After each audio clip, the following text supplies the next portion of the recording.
La primera P es la plegaria. La plegaria, o sea, la oración.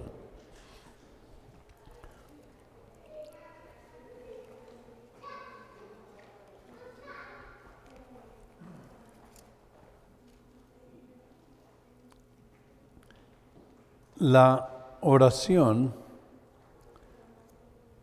demuestra que el pastor realmente está caminando con Dios, que él depende de Dios en todo lo que hace. Y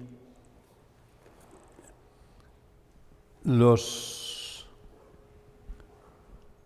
distintos profetas y hombres de Dios del Antiguo Testamento demostraron que no dependían de ellos mismos, sino de Dios para todo, y Dios, a través de la oración, los guía para hacer su voluntad y para demostrar la voluntad del Santo Dios. Ustedes pueden ver a Moisés orando.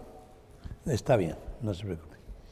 Puede ver a Moisés orando, puede ver en toda la Biblia, Daniel, Nehemías, antes de ir a donde el rey, ¿qué hace? Se postra en oración y le pide a Dios que lo guíe. Jesús ora. Es interesante ver las oraciones, por ejemplo, de Daniel.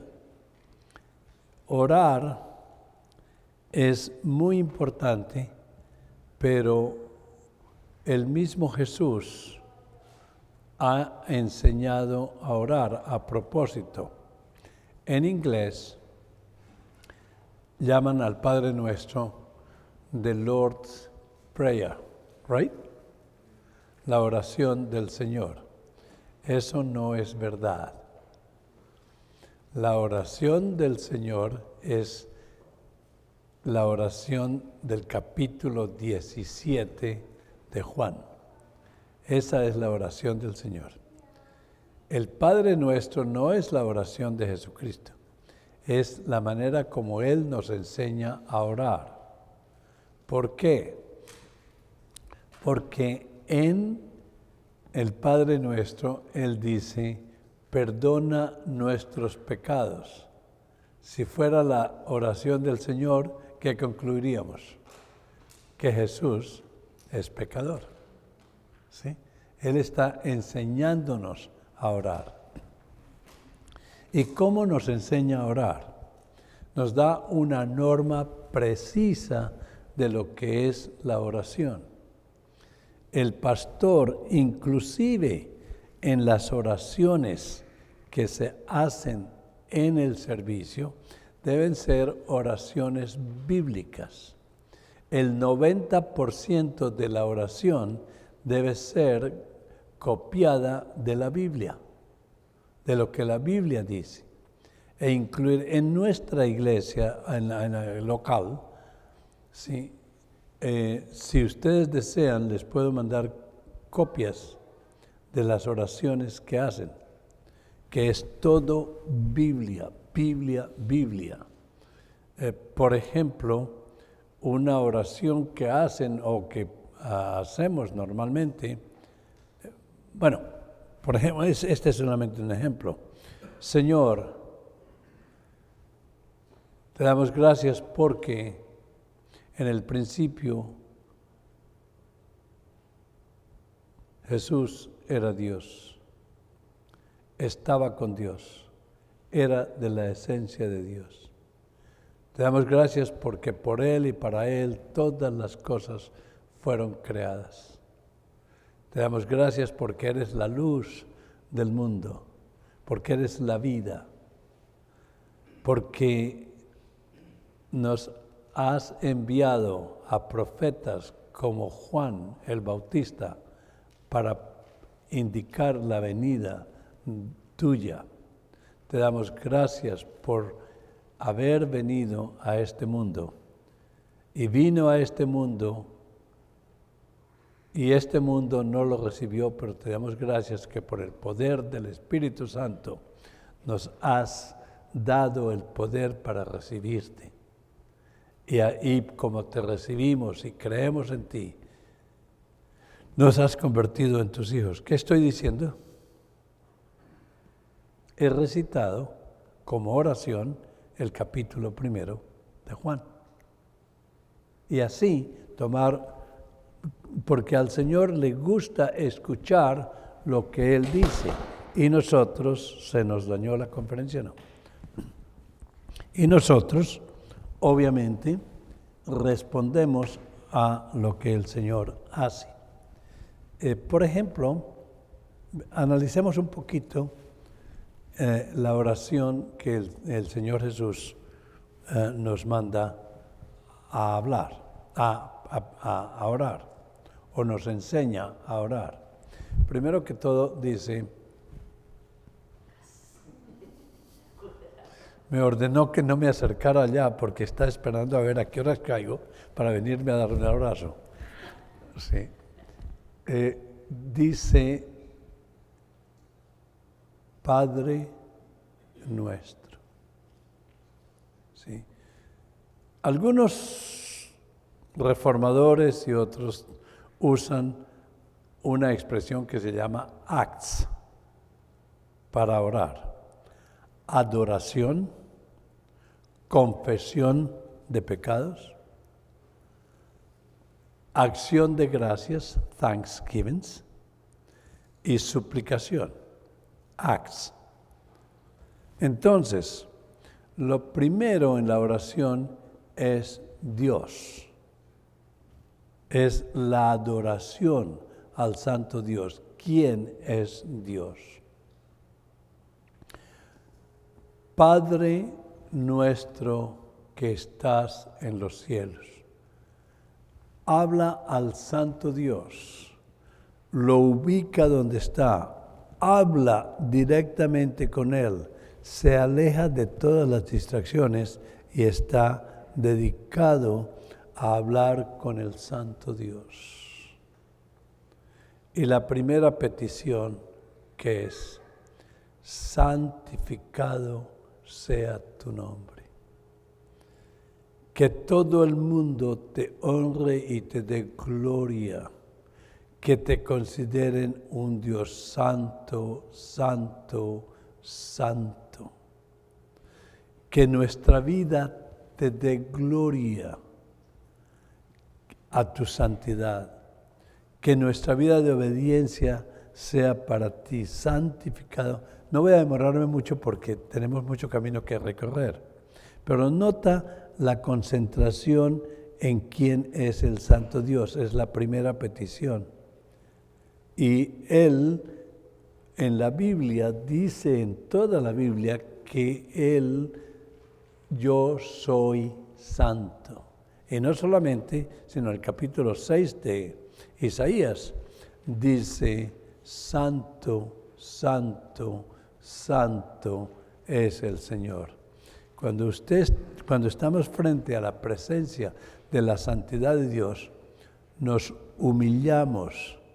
El hombre queda en nada y Dios se exalta, que es la glorificación. La siguiente petición, deme, cúreme, ayúdame. No. Santificado sea tu nombre, venga tu reino. ¡Wow! Venga tu reino.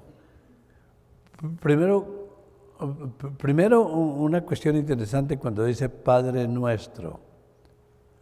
Cuando dice Padre nuestro, si no cree en Cristo, no puede hacer esa oración, porque Dios no es su Padre. Satanás es su Padre. Un pagano no tiene derecho de orar el Padre Nuestro, porque solamente hay dos grupos de personas en el mundo: los hijos de Dios. El que cree le dio la autoridad de ser hijo de Dios. Al que no cree sigue siendo hijo de Satanás. O sea que una persona que no cree en Cristo no puede dirigirse a Dios como Padre. Entonces, y si nosotros nos dirigimos a Dios como Padre y no encontramos en nuestro corazón que somos creyentes en Cristo, estamos mintiéndole al Santo Dios, y tengamos cuidado porque Dios nos puede matar. A Dios no se le puede hacer burla. Eso es muy importante. Padre nuestro. Y nuestro no significa que es mi Padre solamente. Es el Padre de una comunidad de creyentes. Es plural, nuestro. Por eso, cuando pensamos en Padre Nuestro, tenemos que también pensar en la comunidad de hermanos y de creyentes por quienes también oramos. Que estás en los cielos lo ubica, se concentra en Él, no como cuando yo era católico romano, que decía: Padre Nuestro que estás en los cielos, santificado sea tu nombre, venga tu... ¡Wow! ¡Wow! ¡Qué pecado! ¡Qué pecado! Luego, venga tu reino. ¿Qué le está diciendo? Le está dando gracias a Dios porque su reino vino a mi corazón. ¿Y qué estoy diciendo? Estoy pidiendo que el reino de Dios se expanda por todo el universo. Que el reino de Dios venga a mi casa, que el reino de Dios impacte el corazón de mis hijos y mis nietos y mi familia. Venga tu reino, que colaboro con la propagación del Evangelio, colaboro en la iglesia.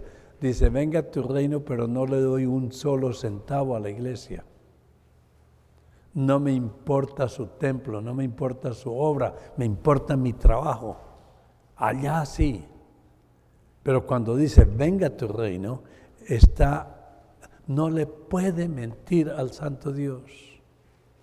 Una de las mejores maneras de odiar a sus hijos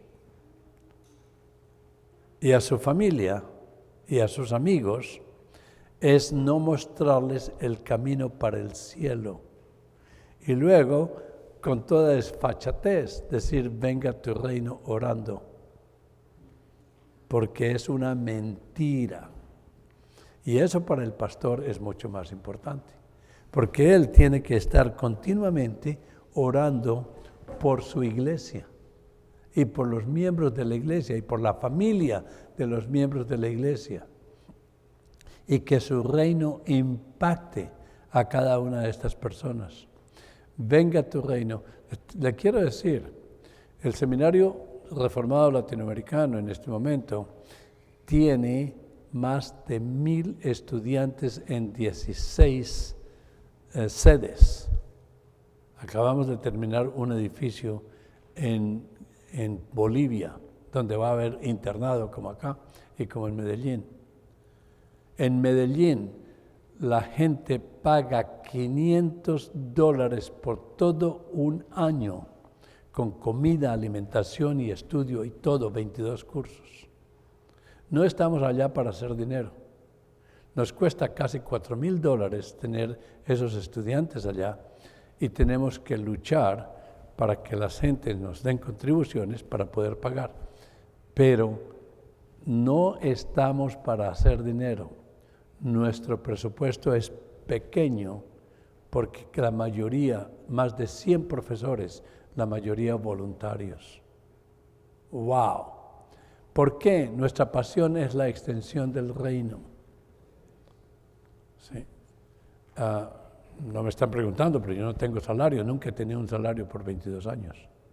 Sí, y no me he muerto de hambre, estoy muy gordito. Sí. O sea que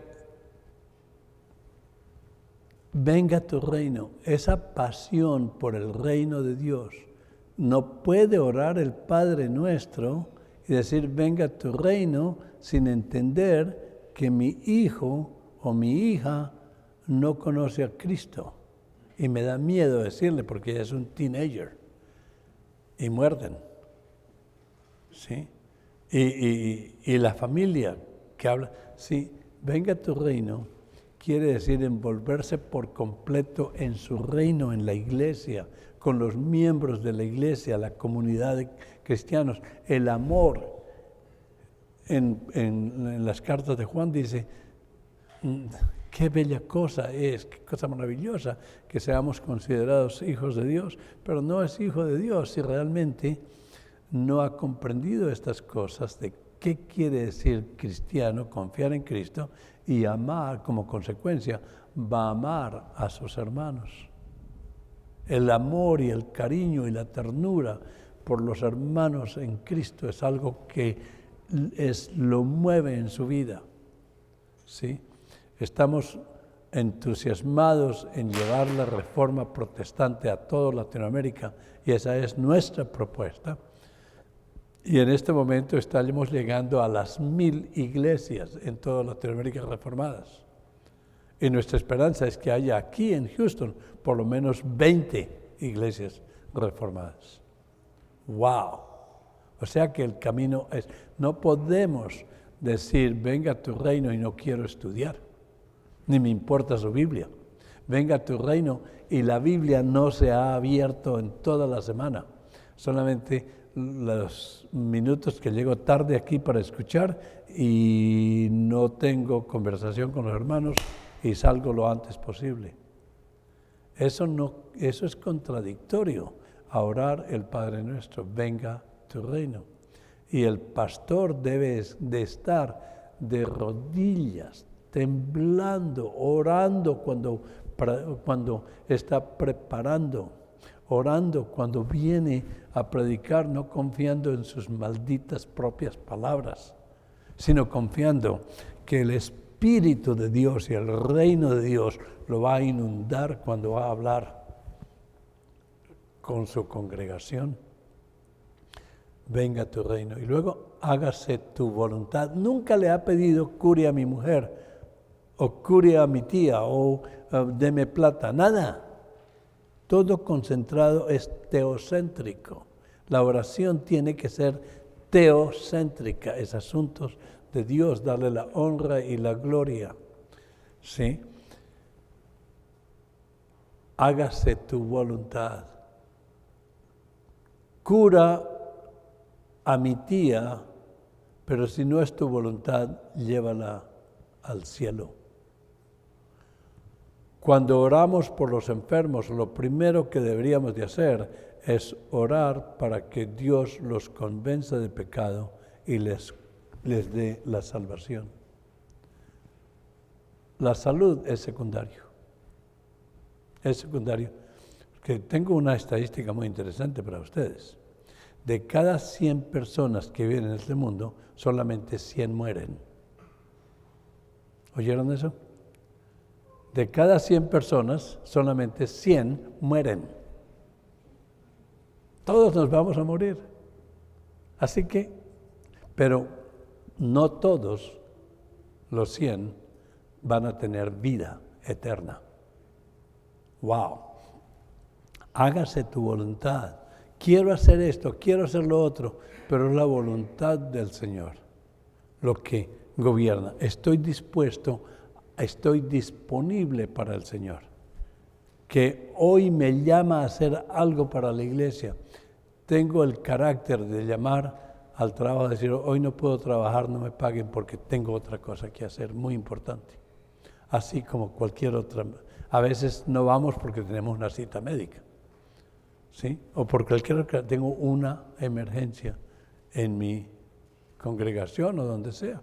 No tiene que explicar tanto, pero estar disponible para el Santo Dios. Nuevamente, el pastor es un hombre solo. Si su congregación no se junta a él y no espere que el pastor le pida ayuda.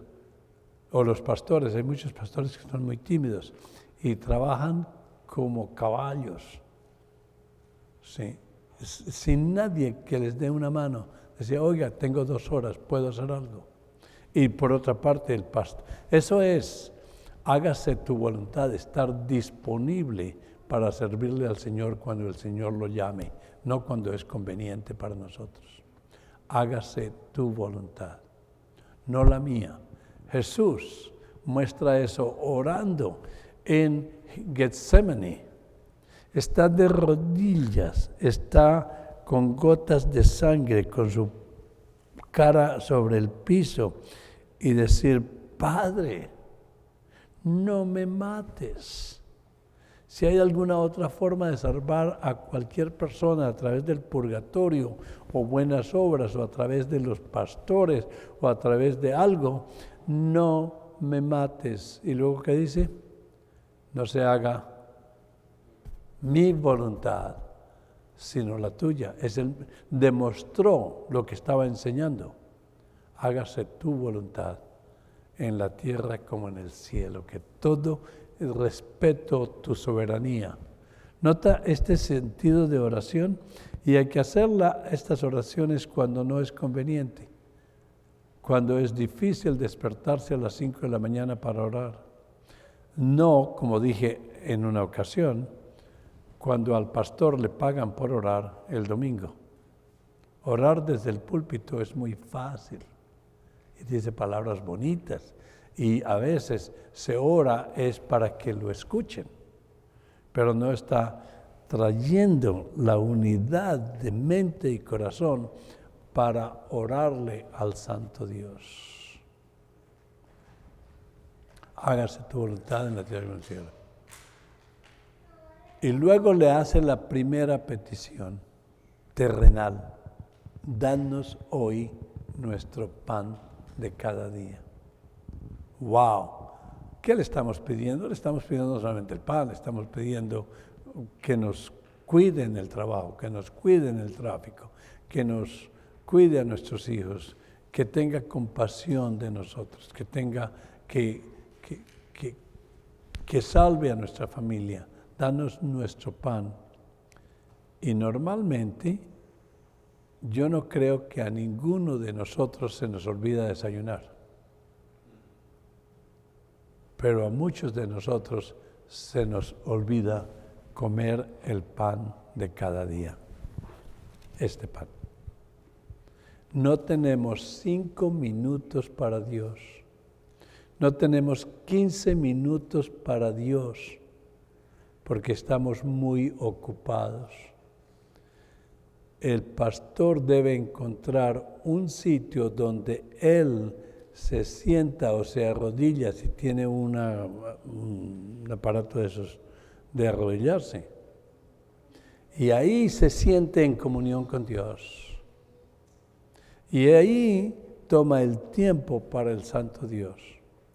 Si usted y nosotros gastamos media hora para el Santo Dios y en esa media hora oramos y leemos la Biblia y meditamos, vamos a leer la Biblia en 2 años, completamente desde el principio hasta el final. ¿Sí?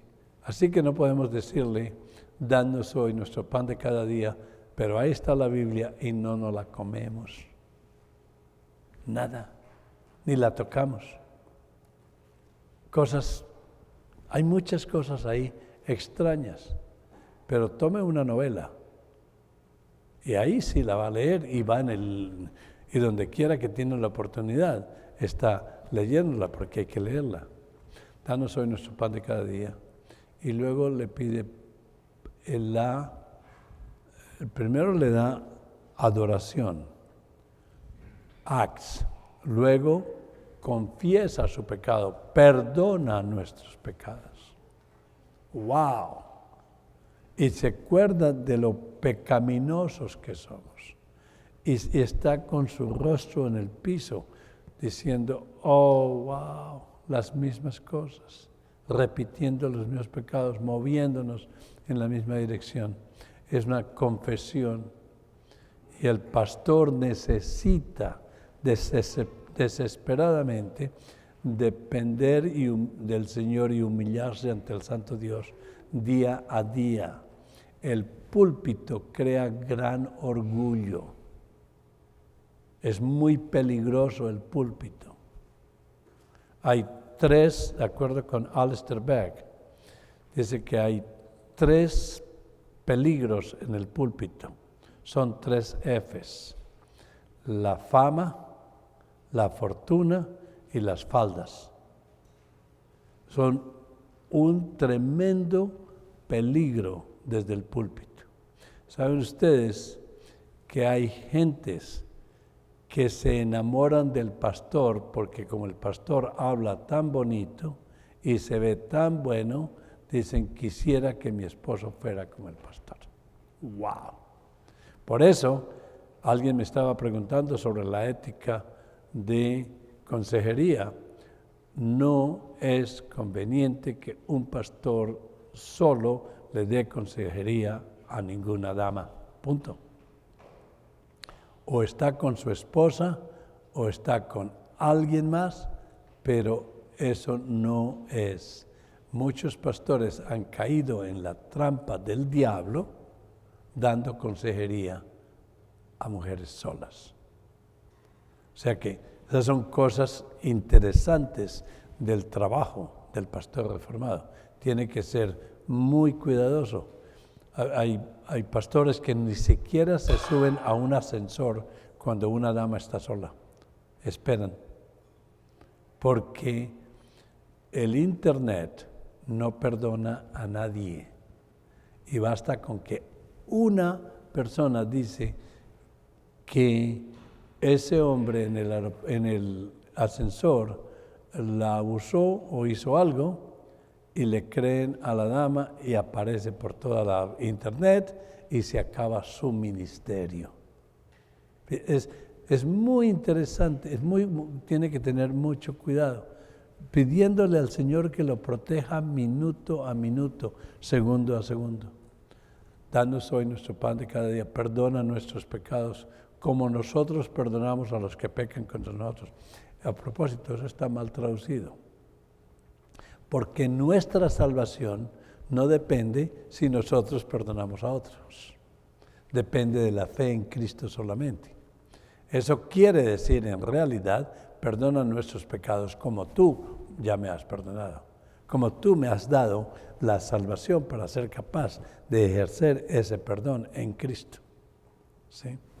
Y es un peligro porque el pastor debe llegar a tal pureza antes de que se pare al púlpito, que en el púlpito, en ese momento, si él no ha perdonado a alguien, es mejor que lo haga antes de subir o tenga el propósito de hacerlo. Y todos nosotros, amados,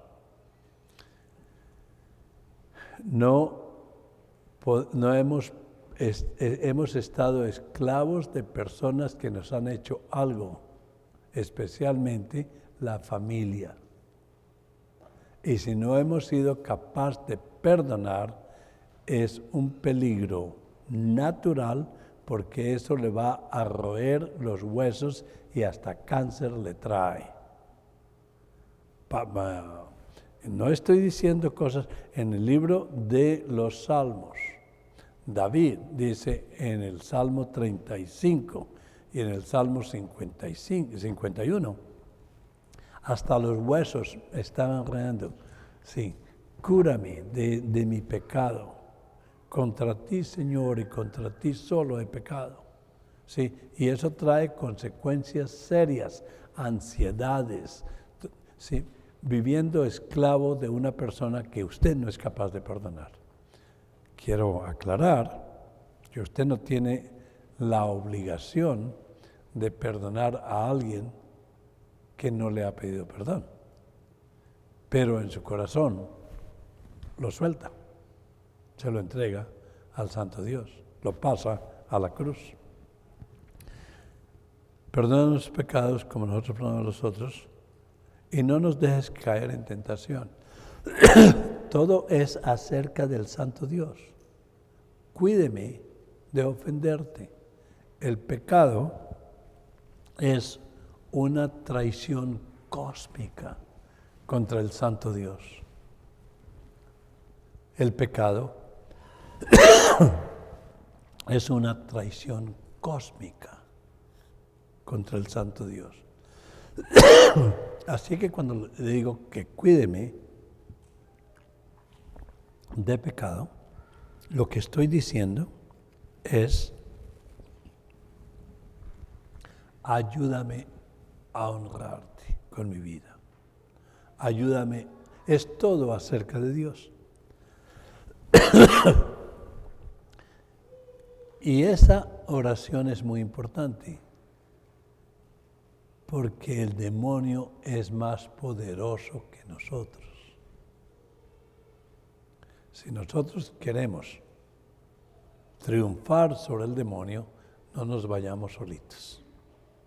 Usemos a alguien más poderoso que el demonio, que es el Espíritu del Santo Dios que vive en nosotros. Sí, es una oración perfecta. No nos dejes caer en tentación. Y líbranos de todo mal. Deme salud, deme lo demás, deme lo que necesito para sobrevivir. Sí, pero muchas gentes oran este Padre Nuestro, una oración perfecta, perfecta, dada a nosotros de los labios de nuestro gran Redentor, el Señor Jesucristo. O sea que un pastor debe de estar continuamente en oración.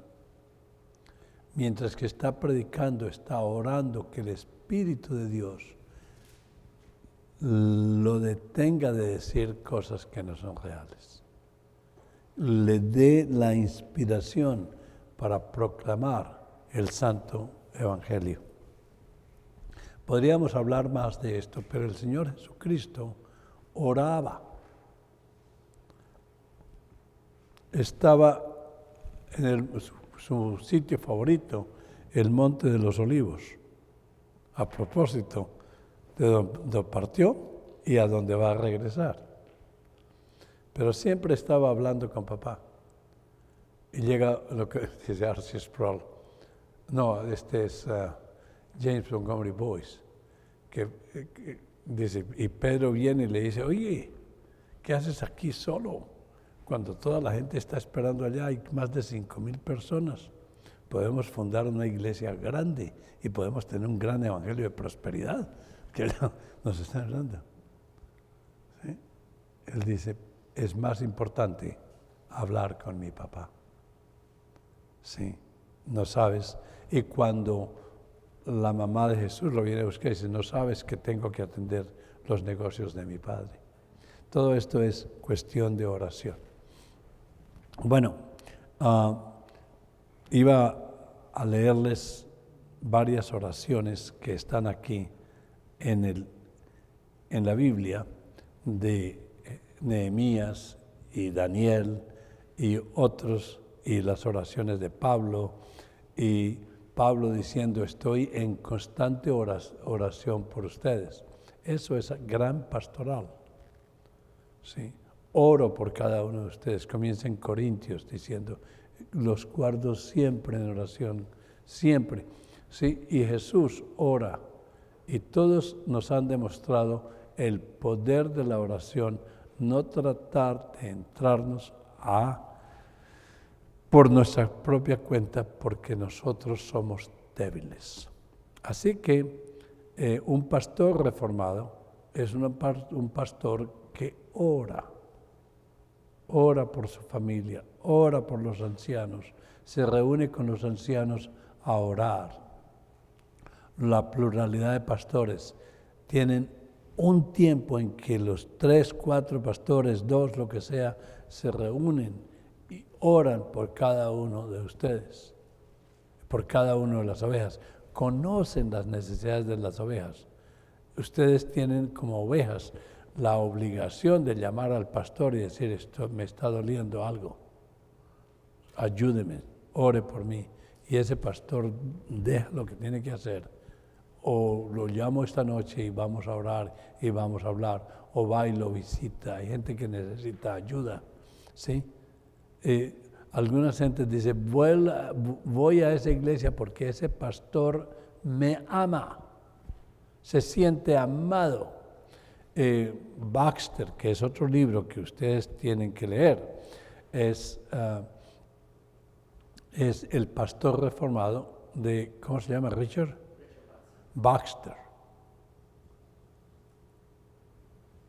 Wow, ese hombre entregó su vida por las ovejas que Dios le dio.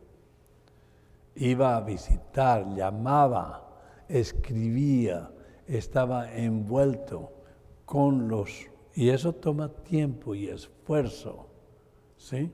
El venir a pararse del púlpito solamente para predicar no es suficiente. Tiene que estar envuelto en la iglesia. De lo contrario, en conciencia, no puede seguir una persona. Por eso hay personas que han dejado su iglesia, famosos, como Steven Lawson. Steven Lawson fundó la iglesia y la entregó. ¿Por qué? Porque lo llamaban en tantas partes para predicar que decía, mi carrera debe ser de predicador y de evangelista. Pero pastor, no tengo tiempo. Si no tiene tiempo, déjela. Piper hizo lo mismo, otros. Porque si no pueden atender a las ovejas, ¿qué está haciendo ahí? Ocupando el tiempo. Ese es el pastor reformado. Y Richard Baxter es un ejemplo del pastor que va a visitar en todas estas casas. Toda esa gente pertenecen al área de esta iglesia. Y hay que ir y golpearles a la puerta y decir, yo soy el pastor que estoy ahí. Lo quiero visitar, quiero invitarlo a tomar una taza de café con nosotros. Quiero presentarme, ¿sí? Y gústele o no le guste. Algunos le decían, pero sí, ¿qué? Si yo ni siquiera soy creyente. ¿Usted qué viene a hacer aquí? Dice, yo soy su pastor porque yo soy el pastor de esta área. Quiera o no quiera, ¿me das café? Punto. O té, porque los ingleses toman té. Sí. Yo no soy inglés, pero tomo té. Ok. Entonces, quedamos ahí. Paramos en la cuestión de oraciones. Es un hombre que depende del Santo Dios. Luego entramos. ¿Hay una pregunta? Bueno, quería agregar algo ahí, de que, bueno, haciendo eco lo que decías de que, por ejemplo, bueno, ya hiciste mención de algunas veces cuando el Señor se iba a orar, ¿no? Y por ejemplo, aquí en Marcos 1 precisamente también dice que, por ejemplo, bueno, después de todo un día de trabajo y de haber predicado, de haber sanado a la suegra de Pedro, luego dice ¿Qué capítulo? Marcos 1. Marcos 1. Y luego en el verso 32 dice... Verso 3. 32. 32. Cuando llegó la noche, luego que el sol se puso, le trajeron todos los que tenían enfermedades y a los endemoniados, y toda la ciudad se agolpó a la puerta, y sanó a muchos que estaban enfermos de diversas enfermedades, y echó fuera muchos demonios, y no dejaba hablar a los demonios porque le conocían. O sea, aparte de todo lo que hizo en el día, en la noche todavía siguió trabajando. Sí, o sea, el ministerio lo requería y lo ocupaba bastante. Pero entonces luego es cuando me llama la atención, porque ya que ahí no tuvo la oportunidad, luego dice en el verso 35, levantándose muy de mañana, siendo aún muy oscuro, salió y se fue a un lugar desierto y allí oraba. Wow. Entonces, una vez también en sesiones de preguntas hacían esa pregunta de que cuál es uno de los principales riesgos o peligros de un pastor, hablando en términos generales. Y alguien respondía, y estoy muy de acuerdo, de que uno de los principales peligros del ministerio es ocuparse tanto en el ministerio que deje de invertir tiempo en la comunión con el Señor. Correcto. Y yo creo que corremos ese riesgo, ese peligro de que sí, el pastor tiene tantas ocupaciones, como decías, ¿verdad? De preparar predicación, de predicar, de estar con la gente, de, bueno, tantas cosas, pero que a veces puede llegar a descuidar su vida de oración. Entonces, y esto también me trae a la mente, por ejemplo, cuando el Señor trae aparte a Pedro al final y 3 veces le hace la misma pregunta: ¿me amas? ¿Me amas? ¿Me amas? Y las 3 veces le dice: pastorea mis ovejas, apacienta mis ovejas. Entonces, ¿por qué? Porque el Señor sabe que, que lo más importante de un siervo del Señor es su amor por Dios y su comunión con Él. Si esta persona no ama lo suficiente a Dios que pueda pasar tiempo y horas de comunión con Él, entonces no va a poder apacentar la grey de Dios.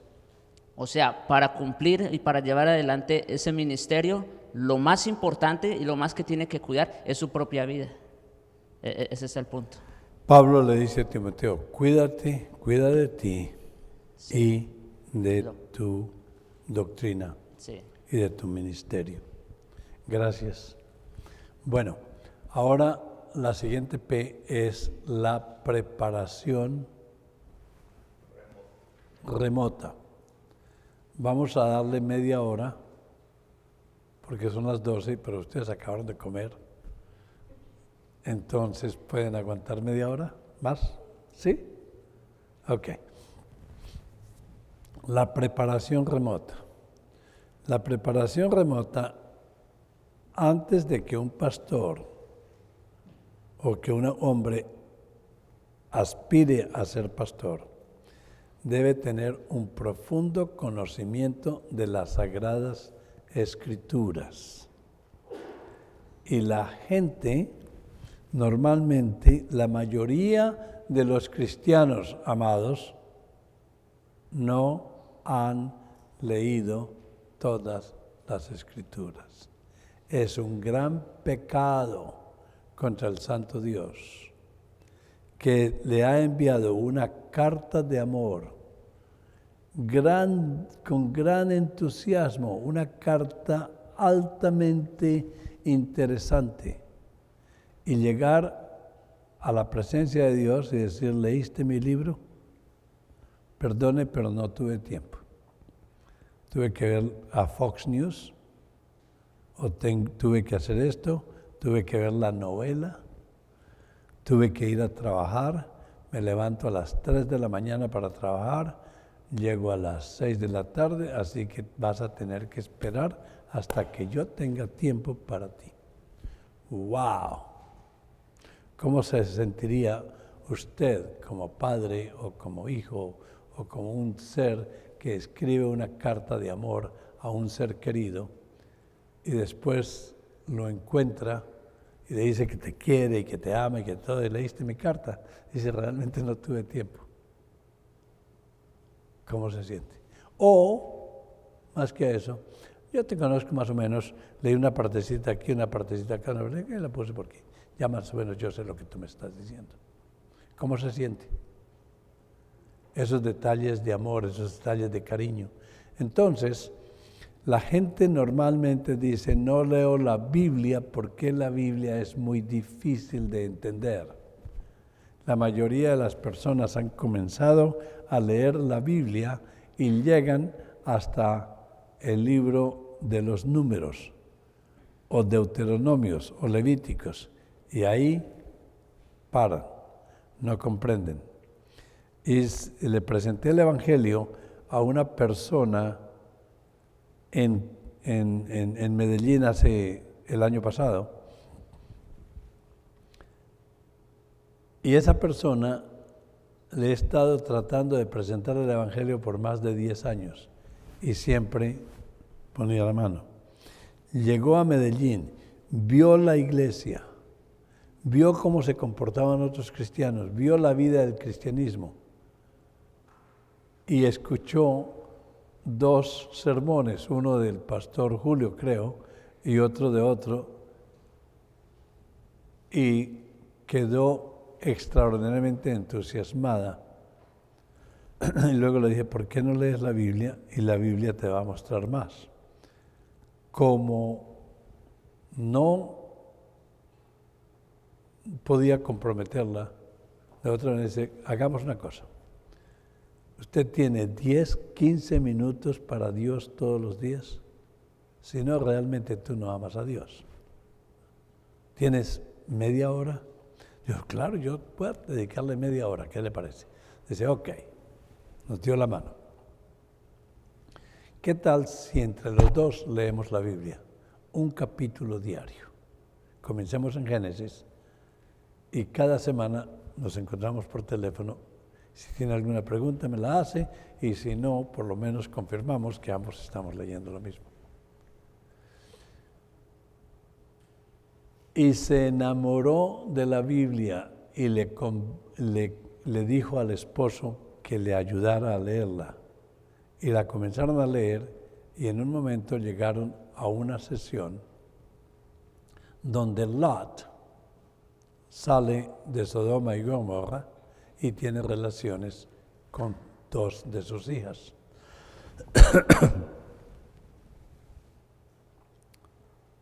Y tiraron la Biblia. Y el esposo dijo, eso es una porquería. La Biblia está llena de groserías y eso no vale la pena, no sé qué. Y me llamó y me dijo, tuve que parar porque mi esposo no quiere leerla más por estas cosas sucias que están en la Biblia. ¿Qué le contestaría usted a eso? Entonces le dije, y no sabía qué contestarle. Pero el Espíritu de Dios me inspiró. Y le dije, esa es una prueba de que la Biblia fue escrita por Dios. Porque si la Biblia no fuera verdad, la Biblia diría solamente todas las cosas buenas que pasan. ¿Sí? ¿Y para qué poner las cosas malas?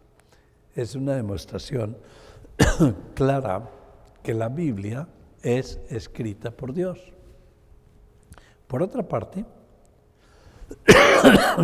es una demostración clara por qué necesitamos redención, por todo ese pecado. Y le dije, pero si eso la escandaliza, entonces debe escandalizarse de lo que pasó en la primavera del año 33, donde desgraciadamente, descaradamente, horriblemente, el peor pecado del mundo se cometió, que es matar al Hijo de Dios, al Dios de gloria. Y si eso lo escandaliza, eso no es nada comparado, entonces tienes que abandonar por completo todo, porque es el pecado más grave. Se convencieron y continuaron leyendo la Biblia. Dios utilizó eso. Pero vamos a hacer un recorrido por toda la Biblia, porque me atrevería a decir que hay aquí gente, y no sé quién sea, que no ha leído toda la Biblia, porque considera la Biblia una cosa aburrida. Tengo otro pequeño testimonio, y es en Medellín nuevamente, al aeropuerto. Llegué al aeropuerto y vi un escapulario colgado en el espejo del chofer, del taxista. Y le dije, ¿y eso qué es? Dice, es un escapulario. Obviamente yo sabía que era un escapulario. Dice, ¿y por qué lo tiene ahí? Dice, porque eso no sé. Dice, no, dice, bueno, eso como que me cuida. Dice, ¿y cómo sabe que lo cuida? Y seguí preguntándole, le presenté el Evangelio, le dije que si tenía Biblia, le dije que si tenía hijos, si tenía esposa, me dijo que sí. Le dije, pero usted tiene Biblia. Dijo, sí. ¿Usted ama a su esposa y a sus hijos? Sí. ¿Les lee la Biblia? Dijo, no. Solamente la tenemos abierta en el Salmo 23. Le dije, usted odia a sus hijos, odia a su esposa, se odia a usted mismo y posiblemente no quiere saber nada de Dios. Digo, ¿y qué fue eso? Porque así hablan los paisas. Dice, claro que sí. Dice, no, porque usted tiene en su mano el camino para el cielo y no se lo quiere presentar ni a su esposa, ni a sus hijos, ni a nadie. Dice, pero es que esa Biblia es muy complicada, eso nadie la entiende, eso es horrible. Le dije, ¿pero la has leído? Dijo, no. Dice, entonces, ¿cómo sabes que es complicada?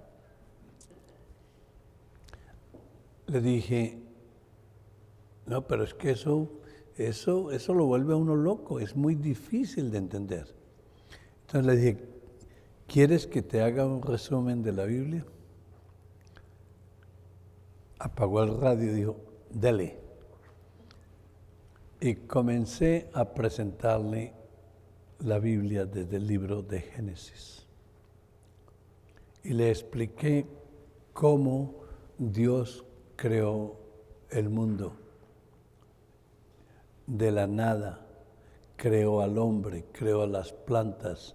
El hombre se rebeló contra el santo Dios. Dios le dio la orden de no comer de un fruto, pero el hombre era libre de comerse el fruto, no comerlo, y Dios le dijo, si come va a morir.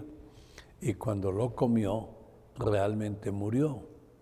E inmediatamente dijo, pero no murió porque aquí estamos. Le dije, sí, murió espiritualmente y en ese momento se le comenzaron a morir las células. Y comenzó a envejecer y comenzó el camino hacia la muerte final porque se le cumplió la idea de que murió. Murió físicamente porque células comenzó a haber arrugas y comenzó a ver, sí, que realmente envejecía. Y luego fue a esconderse porque ya antes caminaba con Dios y ahora tenía miedo de Dios y se cubrió con hojas. Y Dios le dijo, ¿dónde estás? Dijo, es que tuve miedo y me escondí porque estamos desnudos y todo. ¿Y cómo sabes? Y dice, oiga, eso sí está como muy interesante. Comenzó a decirme. Dice, y Dios por primera vez mató un animal. La muerte entró para de la piel de ese animal. Dios fue el primer sastre y los cubrió. Y luego los llamó y les dijo, ¿qué hiciste? Y él dijo, no soy yo, es esa mujer que usted me dio. Y fue donde la mujer, y la mujer dice, yo no. Fue esa serpiente que se puso a hablar conmigo. Sí, o sea que no nos queremos excusar de nuestro pecado y todavía lo hacemos. ¿Por qué me porto mal? Es que yo cuando era niño, sí, me abandonaron y todo esto, ahora por eso es porque esto, por lo otro, es que es mi mujer, es que es mi familia, es que esto, lo otro. No confesamos nuestro pecado, no aceptamos que es nuestra culpa. Y Dios lo sacó del paraíso, pero antes de sacarlo, le dijo, vas a trabajar duro, vas a todo esto. A la mujer le dijo también que iba a tener dolores de parto y todo lo demás. Y luego a la serpiente la maldijo y le dijo, y pondré enemistad entre ti y la mujer, entre la simiente de la mujer y la simiente de la serpiente. Y la semilla de la mujer va a pisotear la cabeza de la serpiente y la serpiente le va a morder el calcañar.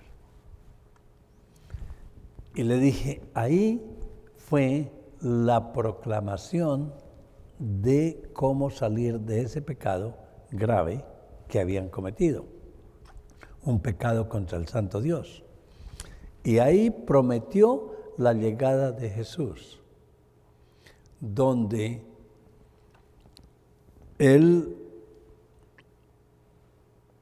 la semilla de la mujer es Jesús. Y Jesús va a vencer a Satanás y predice el Evangelio. Y predice que ese Jesús va a ser como el animal que él mató, realmente, porque con la sangre de este animal que él mató, los cubrió, y con la sangre del nuevo animal, que es el Cordero de Dios que quita los pecados del mundo, les presentó el Evangelio.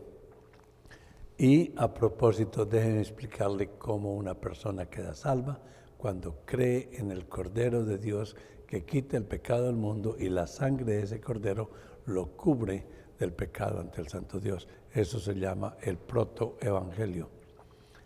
Y luego Dios los expulsó, tuvieron más hijos, un hijo mató al otro, tuvieron hijos, un hijo mató al otro hijo, Caín y Abel, y luego la mujer siempre estaba esperando que el nuevo hijo que naciera iba a ser la semilla que le había prometido, pero ella no sabe que el tiempo de Dios no es el tiempo de los hombres, y luego hubo dos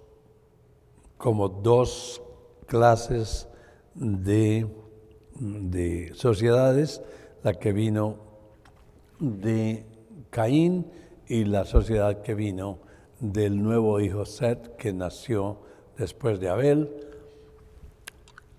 Y luego el mundo se comenzó a multiplicar, unos por la rama de David, de Set, otros por la rama de Caín, y comenzaron a multiplicarse, y en un momento cualquiera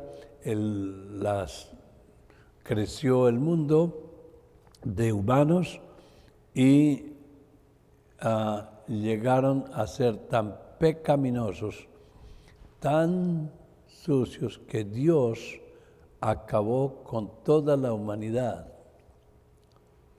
en el diluvio y solamente dejó vivir a 8 personas, a Noé, ¿sí? Y luego después de esto, después de 100 y tantos días que estuvieron en el diluvio, dijo, pero no fuera 40 que me dijeron. Dice, no, 40 fue el tiempo que duró el agua, pero luego tuvo que el agua ceder y tomaron como 100 y tantos de días y volvió a rehacerse la humanidad, y la humanidad volvió a pecar, y Dios después trajo los patriarcas. Uno de los patriarcas es Abraham. Abraham lo trajo de un país pagano, lo trajo a Israel. Abraham tuvo un hijo prometido que se llama Isaac. Isaac tuvo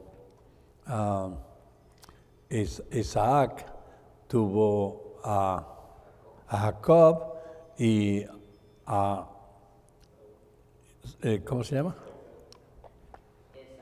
Esaú.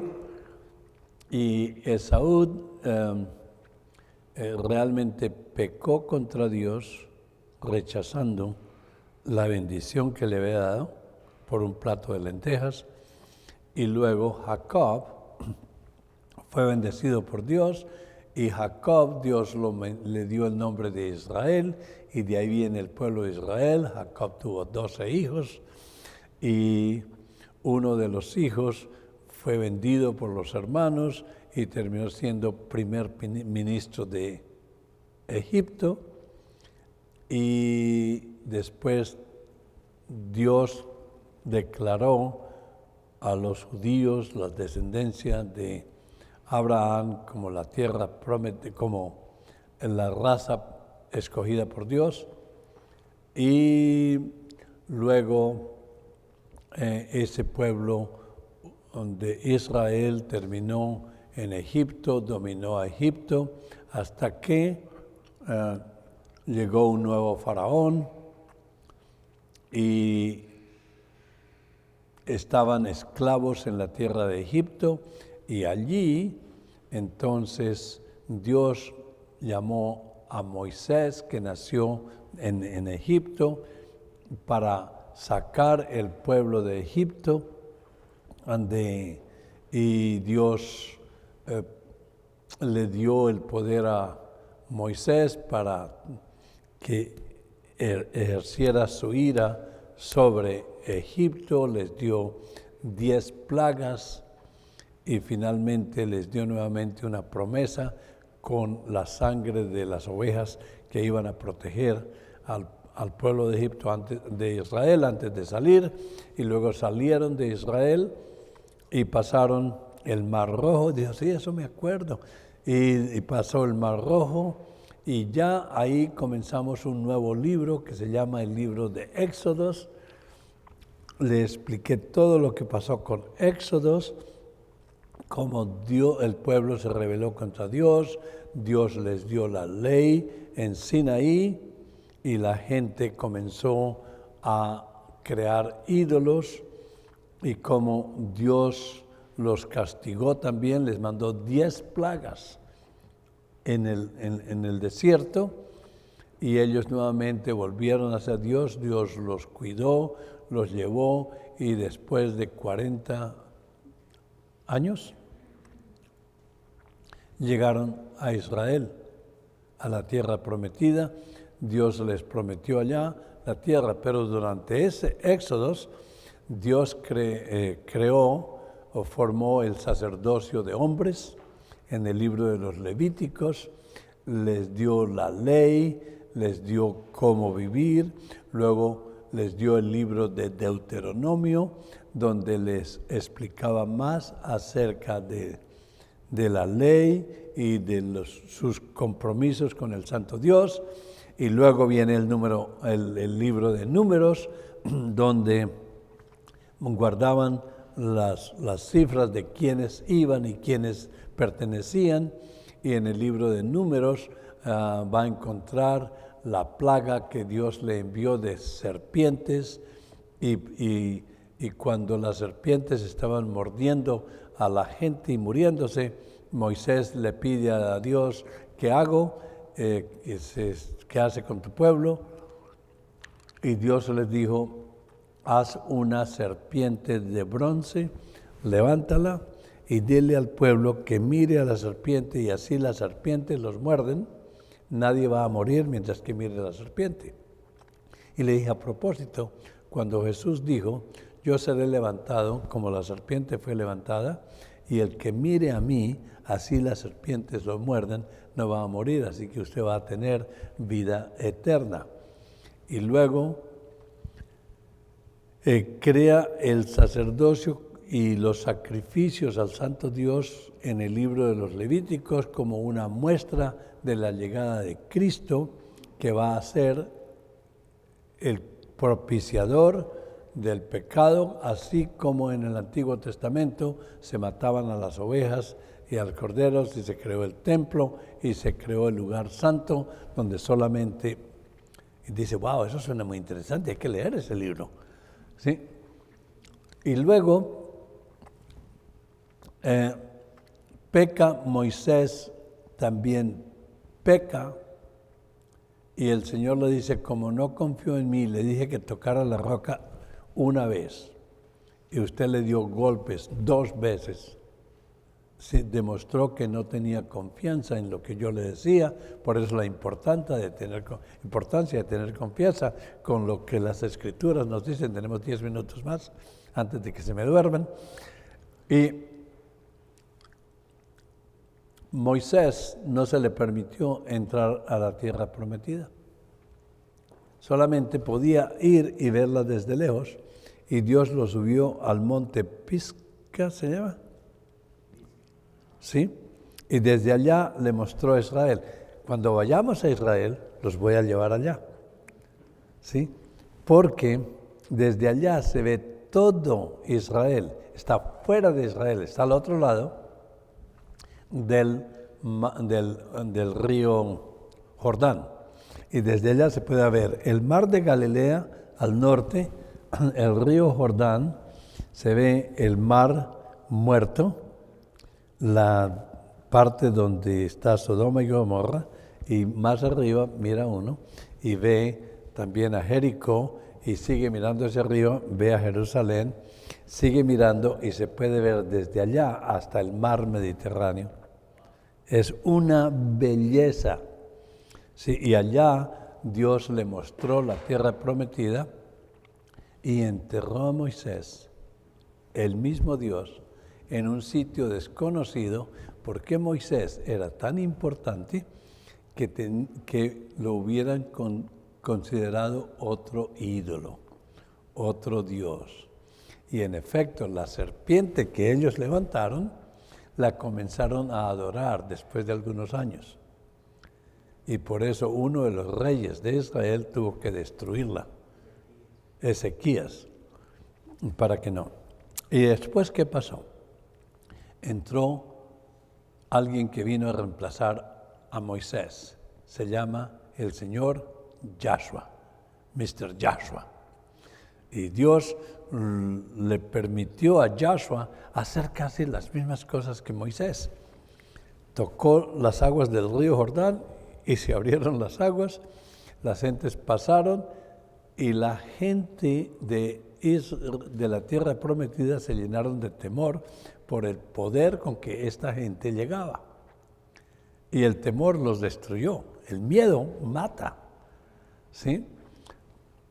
Y luego llegaron y conquistaron el primer pueblo de Israel, que fue el pueblo de Jericó, y Dios les hizo marchar 7 veces alrededor de las murallas, y las murallas se cayeron hacia adentro. y conquistaron.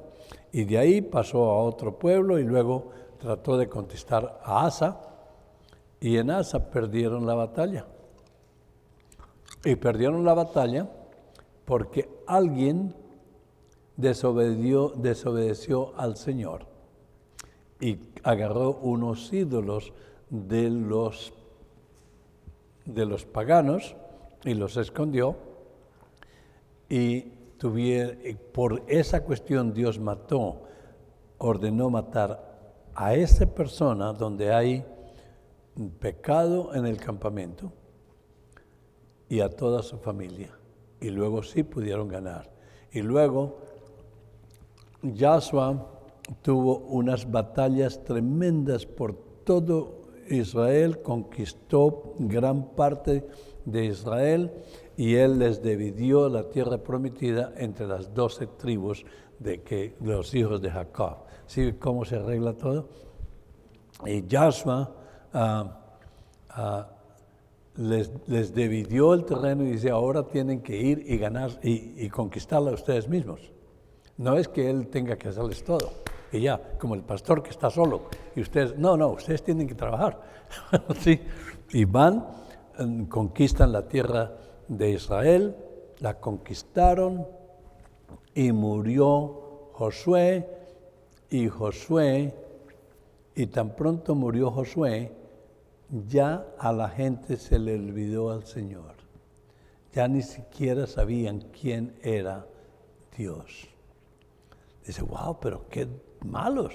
Dice, ¿y qué malo eres tú, taxista, que ni siquiera se acuerda tampoco? ¿Sí? Y luego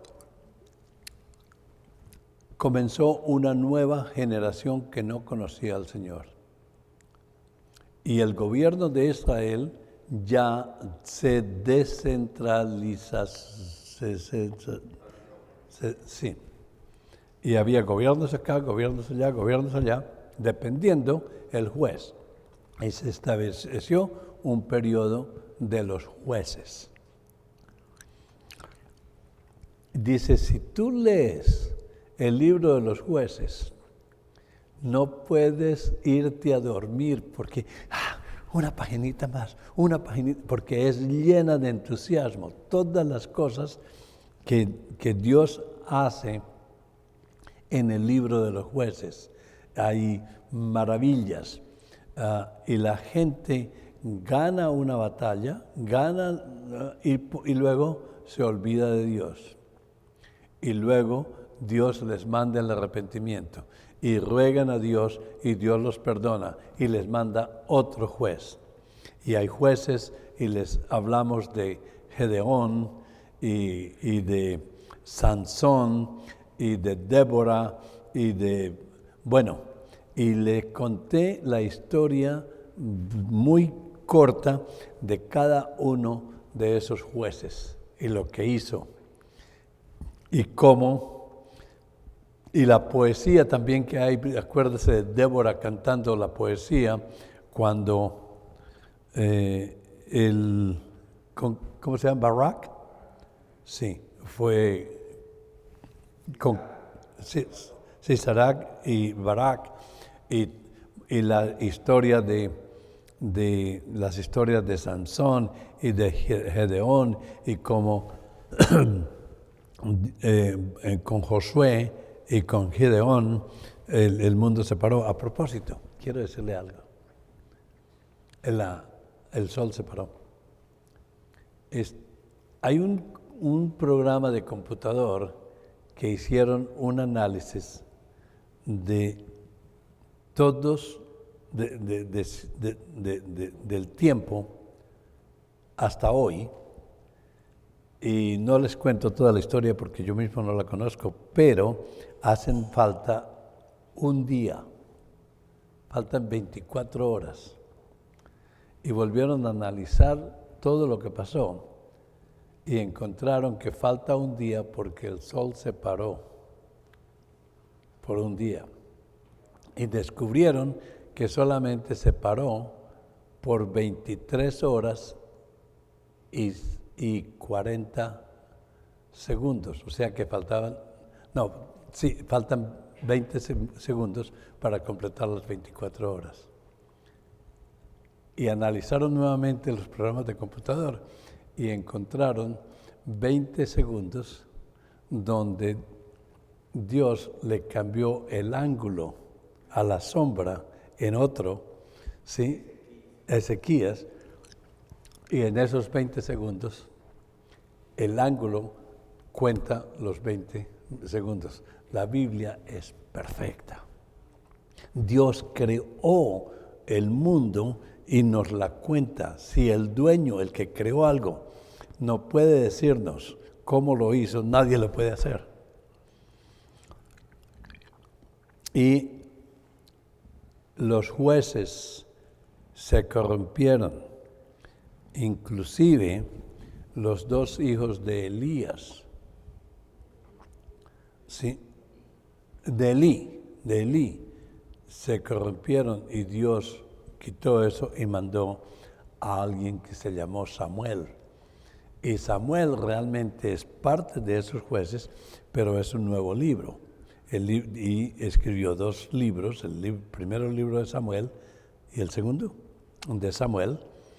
Y ahí la gente, en el libro de Samuel, la gente le dice a Dios que ellos quieren un rey, porque antes estaban gobernados por regiones o dependiendo de quién estaba en cada región. Y ahora el pueblo quiere un rey como todas las naciones paganas que están alrededor de Israel. Ya no estaban contentos con Dios, que era su rey. Y Samuel estaba muy preocupado y le dice: Señor, me están rechazando. Y dice: no te están rechazando a ti, me están rechazando a mí. Explíqueles lo grave que es tener reyes. Pero si insisten, déle los reyes. Y Samuel, y comienza el periodo de los reyes. Y el primer rey fue Saúl, ¿sí? Y Saúl, realmente vamos a terminar la historia de la Biblia cuando regresemos de almorzar. Tratamos otra media hora a ver si terminamos. ¿Pero lo encuentran interesante? ¿Quién dice que la Biblia es aburrida? ¿Cómo sabe una persona realmente si la Biblia es aburrida si nunca la ha leído? Y cuando dice, esto parece aburrido aquí, cuando uno lee una novela, hay partes que quisiera como escapar, ¿no? Pero son cosas centrales. Si, por ejemplo, el libro de los Levíticos no lo leyéramos, no podríamos explicar el sacrificio expiatorio de Jesús. Porque antes, y la entrada al lugar santísimo, y lo que los sacerdotes hacían, que solamente el sumo sacerdote mataba los machos cabríos y las ovejas y los sacrificios, y con la sangre de ellos entraba al lugar santísimo para hacer expiación, o el día de atonement, no sé cómo se dice en español, expiación por los pecados del pueblo. Así que el sacerdote era el representante del pueblo, y eso se hacía cada año, y al siguiente año había que hacerlo otra vez. Y ese lugar nadie entraba. El que entrara sin ser sacerdote, Dios lo mataba. En efecto, existen historias de que le amarraban un lazo al pie del sacerdote en caso de que el sumo sacerdote se muriera allá, para sacarlo, porque nadie podía entrar, al menos de que no fuera el sumo sacerdote. Y cuando Jesús dijo, todo está terminado, cuando Jesús aparece en la escena, Juan el Bautista le da este saludo maravilloso al Señor Jesús. ¿Quieren oírlo? Ahí está el animal que vamos a matar para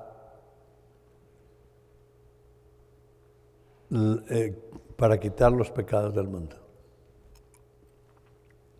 ¿Cómo le parece si usted entra ahí y alguien le grita, ese es el animal que vamos a matar? ¿Cómo se siente? Pero eso fue lo que Juan el Bautista. He ahí el Cordero de Dios que quita los pecados del mundo. ¿Por qué? Porque en el libro de los Levíticos esos corderos había que matarlos para cubrir los pecados por un año y solamente el sacerdote. Por eso el sacerdote en el libro de los Levíticos era el intermediario entre el pueblo de Dios y Dios. Era el intercesor. Llega Jesús, matan ese cordero, y cuando lo están matando, dice, todo está terminado, dice Jesús. Y se oye, y los sacerdotes que estaban ya en el templo esperando para preparar el día de la Pascua, sintieron ese ruido. El velo del templo se rompió. Para cumplirse del Viejo Testamento, el libro de los Levíticos, en el Nuevo Testamento, donde el Cordero de Dios rompe eso a través del velo de Cristo y nos da ahora permiso para entrar al lugar santo, a Dios, a través del velo de Cristo, que quita los pecados del mundo. Y de ahí en adelante ya no es por un año, es una vez para siempre. ¡Wow! Si no tuviésemos el Antiguo Testamento y esta historia, sería muy difícil entender el libro de los Hebreos. Y esos sacerdotes fueron eliminados para siempre. El sacerdocio de hombres quedó eliminado en el libro de los Hebreos para siempre y lo reemplazó el único sumo sacerdote, el Señor Jesús.